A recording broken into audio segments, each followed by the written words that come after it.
बच्चों इस्लामी तहरीर में अहम मौज़ूआत मुतल्लिक़ा जो अदब वाला टॉपिक पढ़ रहे हैं उसको इंशाल्लाह कंटिन्यू करेंगे। पेज नंबर 66 से स्टार्ट करेंगे। बिस्मिल्लाहिर्रहमानिर्रहीम। हज़ूर अकरम सल्लल्लाहु अलैहि वसल्लम ने काजी और जजों के लिए एक ज़ाब्ता अखलाक दिया है जिसके चंद अहम असूल ये हैं। नंबर 1, मुद्दई और मुद्दा अलैह के बयानात सुनकर फ़ैसला दिया जाए। किसी एक फ़रीक के बयान पर एतमाद करके एक तरफ़ा कार्रवाई न की जाए। हज़ूर सल्लल्लाहु अलैहि वसल्लम ने हज़रत अली मुर्तज़ा को यमन भेजते वक्त वसीयत फरमाई, फ़ाइज़ा जलसा बैना यदैका अल-ख़स्मानी फ़ला तक़ज़ी हत्ता तस्मा कलामुल आखरी कमा समिअतु कलामुल अव्वली।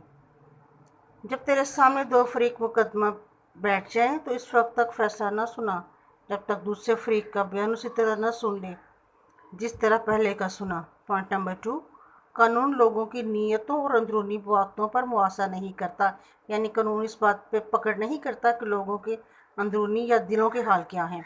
इसलिए काजी को चाहिए कि ज़ाहिरी शहादत और सबूत के मुताबिक फ़ैसला करें। हज़ूर सल्लल्लाहु अलैहि वसल्लम भी हर मुकदमे में ज़ाहिरी सबूत और गवाहों की शहादत के मुताबिक फ़ैसला फरमाया करते थे। आप सल्लल्लाहु अलैहि वसल्लम का फरमान है, उमिरतु अन अहकुमा बिज़्ज़ाहिर वल्लाहु यतवल्ला सराइर। मुझे हुक्म दिया गया है कि ज़ाहिर के मुताबिक फ़ैसला करूं और अल्लाह दिलों के भेदों का मालिक है। पॉइंट नंबर 3, अदालती कार्रवाई के किसी मरहले पर काजी को किसी एक फ़रीक की तरफ झुकाव की कतई इजाज़त नहीं। काजी को चाहिए कि वो देखने और बात करने में भी फ़रीक़ैन के दरमियान मुकम्मल मसावत बरते, यानी काजी को ये नहीं जायज़ कि वो किसी एक फ़रीक की तरफ ज़्यादा अपने तल्लुकात कर ले या ज़्यादा झुकाव कर ले, बल्कि आप सल्लल्लाहु अलैहि वसल्लम ने फरमाया कि उसकी नज़र और बयान दोनों के लिए बराबर होने चाहिए। आप सल्लल्लाहु अलैहि वसल्लम का फरमान है, सव्वे बैना अल खस्मैन फ़ी लफ्ज़िका व लफ्ज़िका। निगाह और कलाम में भी फ़रीक़ैन के माबैन मुसावत कायम रखे। पॉइंट नंबर 4, मुकदमा में मुनसिफाना फ़ैसले पर पहुँचने के लिए काजी को हर किस्म के ज़हनी खिंचाव या ग़ैज़ो ग़ज़ब से आज़ाद होना चाहिए। बसूरत दीगर काजी ज़ाती जज्बात से मग़लूब होकर मुजरिम को उसके जुर्म की मिक़दार से बढ़कर सज़ा दे बैठेगा और इंसाफ न कर सकेगा। यानी अगर काजी पर किसी किस्म का ज़हनी या जिस्मानी तबीयत उसकी ख़राब है या उसको कोई गुस्सा है या उसकी कोई टेंशन है तो उस सूरत में कोई फ़ैसला ना करे। आप सल्लल्लाहु अलैहि वसल्लम ने तंबीह फरमाई, ला यक़ज़िल काज़ी बैनल इस्नैनि हुवा ग़ज़वान। गुस्से की हालत में काजी फ़रीक़ैन के दरमियान फ़ैसला ना करे। पॉइंट नंबर 5, मुजरिम को सबूत जुर्म पर सज़ा दी जाए।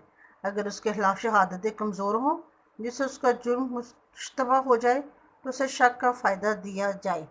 इस सिलसिले में इस्लाम का असूल ये है, इन्नल इमामा अन युख्तियु फ़िल अफ़्वी खैरुम मिन अन युख्तिया फ़िल उक़ूबत।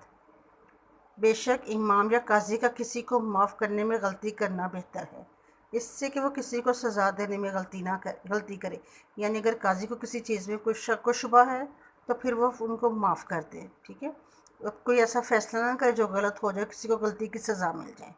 पॉइंट नंबर 6, सबूत मुद्दई के ज़िम्मे है बसूरत अदम शहादत मुद्दा अलैह से अपनी बेगुनाही की कसम ली जाए। आप सल्लल्लाहु का फरमान है, अलबय्यिनातु अलल मुद्दई वल यमीनु अला मन अनकरा। शहादत और सबूत मुद्दई के ज़िम्मा है और कसम मुद्दा अलैह पर। फ़ैसला करने से पॉइंट नंबर 7, फ़ैसला करने से पहले देख लिया जाए कि अगर मुकदमे का हल कुरान और सुन्नत में मौजूद है तो उसके मुताबिक फ़ैसला दिया जाए, वरना कुरान और सुन्नत में उसके मुशाबह फ़ैसला सामने रख कर क़यास कर लिया जाए। ऐसी सूरत में जबकि किसी मुकदमे का सरी फ़ैसला कुरान और हदीस में ना मिलता हो तो काजी को क़यास करके अपनी राय पर इंसाफ के साथ फ़ैसला करने की इजाज़त है।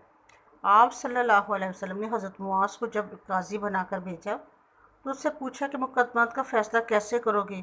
हज़रत मुआज़ ने जवाब दिया, कुरान के मुताबिक, अहकाम के मुताबिक। आप सल्लल्लाहु अलैहि वसल्लम ने फरमाया, अगर कुरान में उसका हुक्म मौजूद ना हो तो फिर क्या करोगे। हज़रत मुआज़ ने जवाब दिया, फिर अल्लाह के रसूल की निस्बत के मुताबिक फ़ैसला करूँगा। आप सल्लल्लाहु अलैहि वसल्लम ने पूछा कि अगर वहाँ भी हुक्म मौजूद ना हो तो फिर क्या करोगे। हज़रत मुआज़ ने जवाब दिया, अपनी राय पर फ़ैसला करूँगा। आप सल्लल्लाहु अलैहि वसल्लम ने हज़रत मुआज़ की इस दर्स को पसंद फरमाया।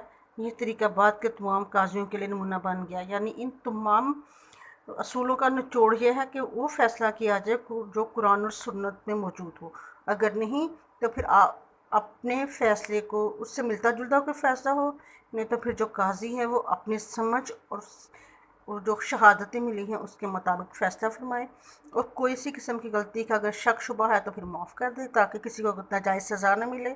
حضرت معاذ نے بھی یہی کیا کہ میں اللہ اور اس کے رسول کے حکم کے مطابق چلوں گا، اگر کوئی نہ آیا تو پھر میں اپنی رائے پر اکتفا کروں گا، ٹھیک ہے جی۔ اور یہی تمام قاضیوں کے لیے نمونہ ہونا چاہیے۔